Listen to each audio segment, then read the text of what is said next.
Okay, I just recorded this whole long video and it didn't work out, but that's okay because I'm going to start over. Okay, so let me explain. I was just returning some shirts and some training materials for a job that ended up not working out, not happening. It's something I tried back in the summer, and I'm going to check to make sure this is still recording. I might talk about this in another video, but basically, it was a very lucrative job that would have paid a lot of money and taken care of a lot of things, but the hours were not super conducive to being a single mom, and I can't handle being away from my kids that much, and I want to be able to actually be, present and be a mom and spend time with them and raise them and take care of them, feed them and do all the things.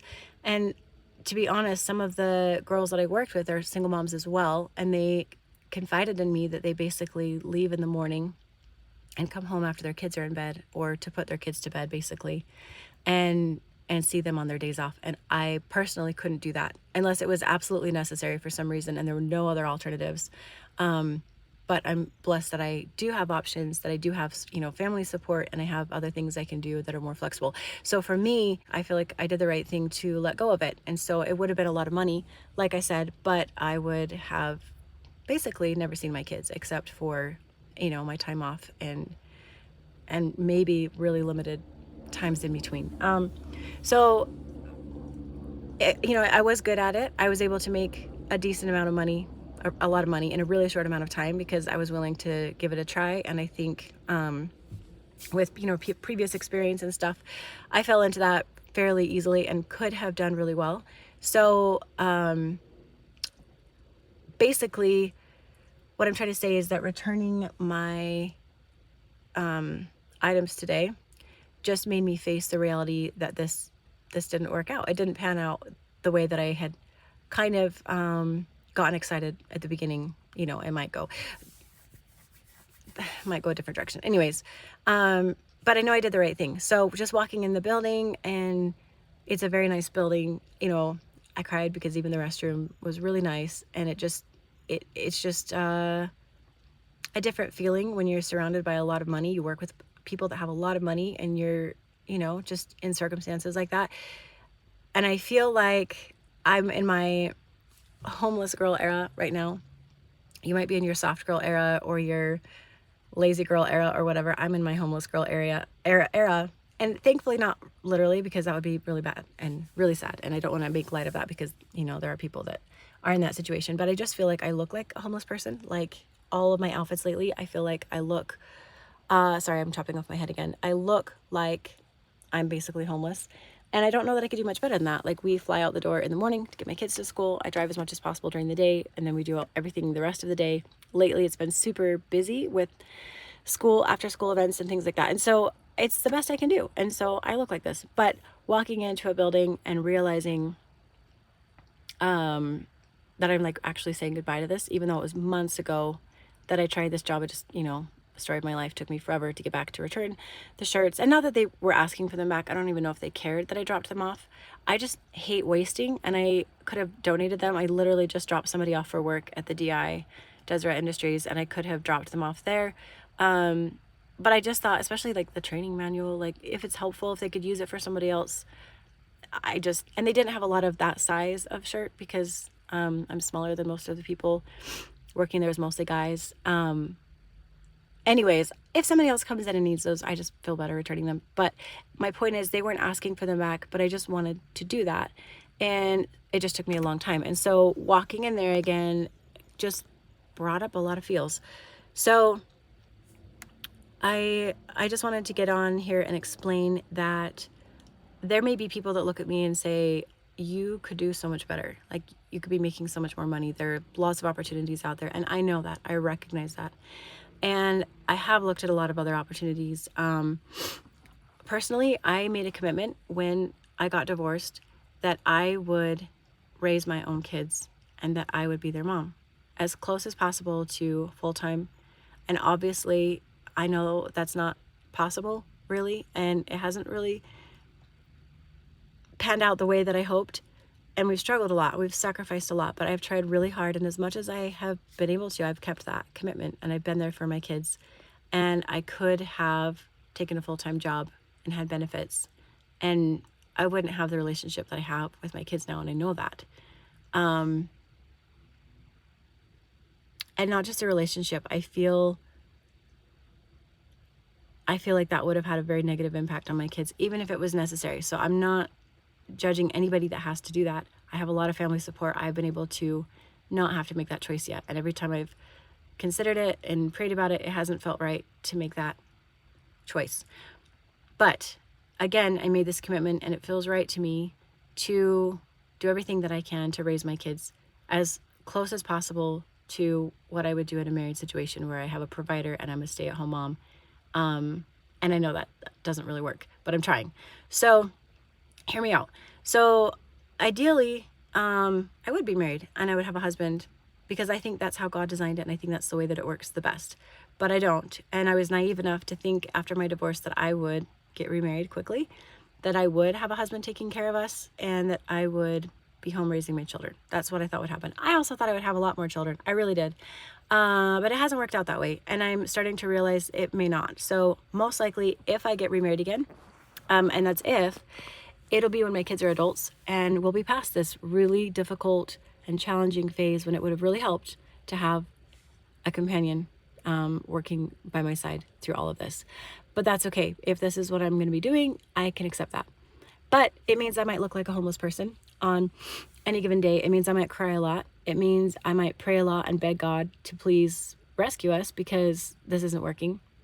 But at the end of the day, I'm realizing that we aren't being rescued. We just have to do this and figure it out, and it's hard. And I'm stronger than I give myself credit for, and I can do this. So it's not going to be taking that job that was really lucrative and that would solve our financial situation in such a big way, but it will be something. And in the meantime, like I said, we sacrifice and we go without and we struggle, but I don't think we're always going to be sacrificing and struggling to this extent. I hope not.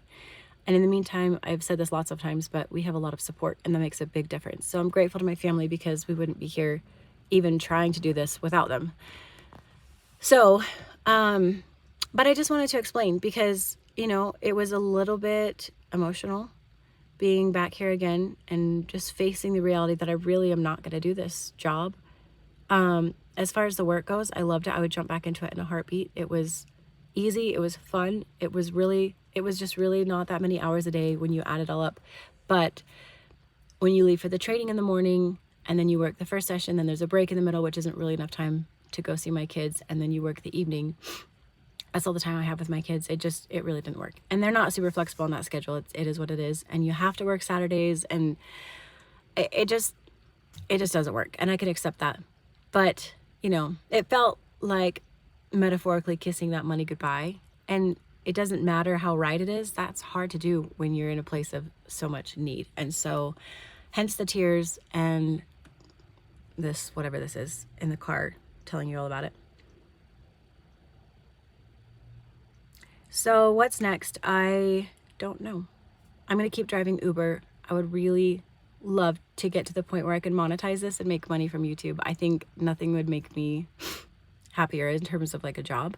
I really just want to like vlog our life. It's hard being a single mom. If there's anything I could do to help other single moms, if there's anything I could teach people, if there's anything I could, I don't know, I'm not that entertaining, but if I could be entertaining in some way or inspiring or something, I would love to do that. Some of my favorite YouTubers are just like themselves. They're just people, and I love the authenticity, and I love the genuineness of just living their life. And it's just, I like seeing how people live their lives. And sometimes you learn things even if they're not like incredibly resourceful and have all these hacks. They just, I don't know, do things differently than we do. And we learn, and you learn a lot from people's comments and feedback. And I just love the community aspect of it. But in the meantime, I'm going to do Uber. I'm probably going to still do sales blitzes, at least occasionally. There's something else I thought about, and I don't remember what it was. Whatever I can do for income here and there, to kind of like supplement and make things work better. This is not what I was going to do. I don't know what I was going to talk about. I was basically, you know, just processing this, you know, because it was hard. But I was going to say something else. I've considered other careers for sure. I recently watched a really inspiring movie. If you haven't seen the Ron Clark story, it's about a teacher in inner city New York, and he makes such a difference. And it just really impacted me. I was always going to be a teacher. That's what I was going to do when I grew up. Well, I wanted to be a mom, but if I had to work, or if whatever, if I never got married and didn't have kids, I was going to be a teacher. That was my career choice, my fallback. And then when I sat in my first elementary education class, I think it was even a general class, I think it was human development or something. It wasn't even getting to the education classes. I didn't even make it to that point. But my first general class that was like more specific for the major, I remember looking around and being like, oh my gosh, I'm such an idiot. Like, this is every girl. Every girl wants to be an elementary teacher. Like, this is so dumb. This isn't me. I'm just doing this because we're all, you know, cattle, and we all just got pushed on the conveyor belt, and here we are in this major, and this is ridiculous. And I had a little bit of an identity crisis. I got rebellious and stubborn, and I thought, I'm not gonna be a teacher no matter what. I'll be anything but a teacher. And then I ended up at BYU and studied anthropology, and flippin' loved it. That was my favorite. I absolutely adore that major. And if I could, if you are creative, more creative than me, maybe tell me how I could make money in anthropology, because they even told me in the major, you're not gonna make money unless you come back from master's or PhD, and that's just not happening right now. Maybe in the future. So there are a few ways you can make money, but not a lot. Anyways, in anthropology, it's more of like a just cool social sciences degree that I loved every minute of, but I can't really use a whole lot. But I can teach with a bachelor's degree. I can get a job, and they'll even pay, I think, for my certification, and over like a few months or a year, I can be a certified teacher, and I could do that, and I could substitute teach. And so the movie got me thinking about that and considering, you know, what other options I have. I'd have the same schedule as my kids, mostly the same holidays. Obviously, I'd have to work some different days as a teacher, like teacher development days and stuff, but it lines up pretty dang well with my kids being in school. And so I was really considering that. And then I started realizing like what the schedule is, and we live almost a half hour away. And so getting all my kids ready and myself ready to teach, and leaving on time to get them to school and me to work on time, and then picking them up. And it's possible. A lot of you single parents are teachers. I know it's possible, and I'm not trying to say I can't do it, but I kind of freaked out a little bit. So I would really have to think about that and make sure that I'm up for that, because it definitely doesn't sound any easier than the life I have right now, and that's kind of what I'm trying to go for. I need to figure out how to simplify this, not just improve it and make somehow more, you know, make ends meet better, make more income, but also I need less stress in my life. It actually feels really good to rub my ear. I probably need to relax somehow. I don't know, how do you do that? How do you relax as a single parent? It seems like I'm always keyed up, but I need to go drive. This is way too long. If you're a single parent, I see you, and I see what you're going through and how hard you're working, and it's not easy, but God sees you too, and I know that He is so proud of you. And even on hard days, I texted my mom last night that I failed a lot yesterday, and I did. And she just reminded me that I'm doing the best I can, and that's really all you can do. So I see you, I hear you. Tell me how it's going. We can stick together with a single parent solidarity. And there's a mom in the car next to me, and this is super awkward. I don't think she can hear me, but if she can, that's really awkward. But it doesn't really matter, because I'm going to finish this video and go drive Uber, and she'll probably never see me again unless she finds my YouTube channel. So basically, what I'm trying to say is we're all in this together. We're even sitting like in vehicles next to each other on our phones doing whatever. This is hard. We're going to get through this, you guys, somehow, some way. It only goes up from here, because I'm pretty sure I've reached the bottom of the bottom. I keep thinking I did, but then it goes lower. So I think I've reached the bottom, which means it can only soar from here. So I'll see you guys at the top. Thanks for listening. Thanks for watching. And I hope you have a blessed day.